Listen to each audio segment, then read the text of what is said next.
အားလုံးမင်္ဂလာပါကျွန်တော်တို့ဒီနေ့ပေါ့နော် Microsoft Excel lesson 2016ထဲမှာကျွန်တော်တို့ဒီ Excel formula ထဲမှာဆိုရင်အပေါင်း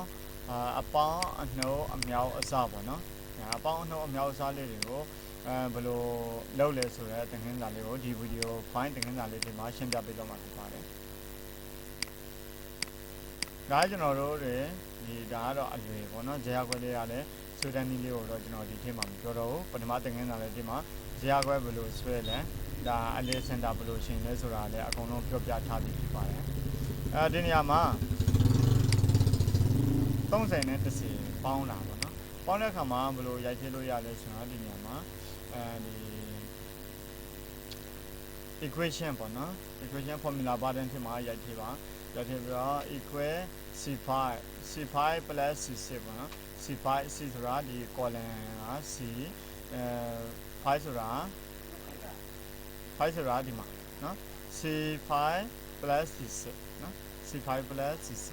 ဒီနေရာမှာဆိုရင်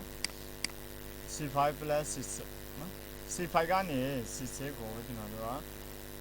ပေါင်းတာပေါ့နော် c5 ကနေ c6 ပေါ့နော်ဒါဆိုရင်ဒီနေရာမှာဒါလည်းအဲ့လိုမျိုးပါပဲ minus ခံတယ်ဒါကတော့အမြောက်ပေါ့နော်ဒါကတော့အစပေါ့နော် divide f5 f6 f5 ကနေပြီးတော့ f6 ပြတာဆိုရင် formula တွက်ရအောင် c5 plus c6 ပေါ့နော်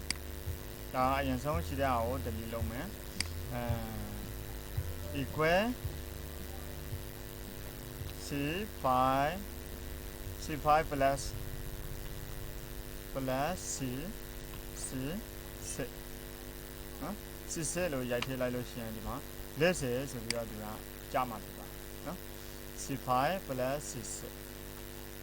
ဒါလည်းအနှုတ်ကလည်းအဲ့ပုံစံမျိုးပါပဲဒီနေရာမှာအခုဆိုရင်တော့အဖြေမရှိသေးဘူးပေါ့နော် d5 d6 ပေါ့နော်ဒါကြတော့အဲ့လိုမျိုးကြောင်းတော့မှာဖြစ်ပါတယ် equation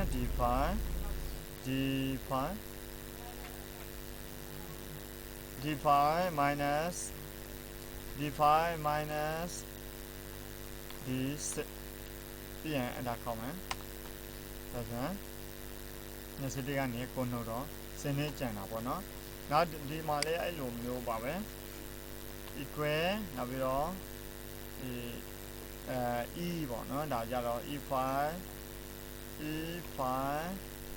multiply e5 multiply e6 နော်e6 60ပေါ့နော်30နှစ်ခါနောက်တော့60ဒါဆိုရင်ဒီကောင်ကကြတော့30ကို9နဲ့စားတော့ဘယ်လောက်ရမလဲဆိုတော့ equal f5 divide by f6 နော်ဒါဆိုရင်30ကို9နဲ့စားတော့နေ့ပေါ့နော်အဲ့လိုမျိုးတွေအဖြေရပါတယ်ဒါတော့ဒီ Excel မှာအခြေခံကြာရ formula လေးတွေကပေါင်းအနှုတ်အမြောက်အစားဖြစ်တယ်ဒါအင်္ဂလိပ်လိုဆိုရင်တော့အပေါင်းဆိုတာ add ပေါ့နော်ဒါအနှုတ်က subtract အမြောက်က multiply အစားက divide နော်ဒါအပေါင်းအနှုတ်အမြောက်အစားပေါ့နော်ကြည့်တာဆိုရင်အခုဒီအပေါင်းအနှုတ်အမြောက်အစား formula ကိုMicrosoft Excel 2016ထဲမှာတွက်တက်လိမ့်မယ်လို့မျှော်လင့်ပါတယ်နော်အားလုံးပဲကျေးဇူးတင်ပါတယ်နောက်ထပ်သင်ခန်းစာလေးတွေမှာဘယ်လို formula လေးတွေကိုဘယ်လိုနည်းလမ်းတွေနဲ့တွက်မလဲဆိုတာကိုလေ့လာကြည့်အောင်ပေါ့နော်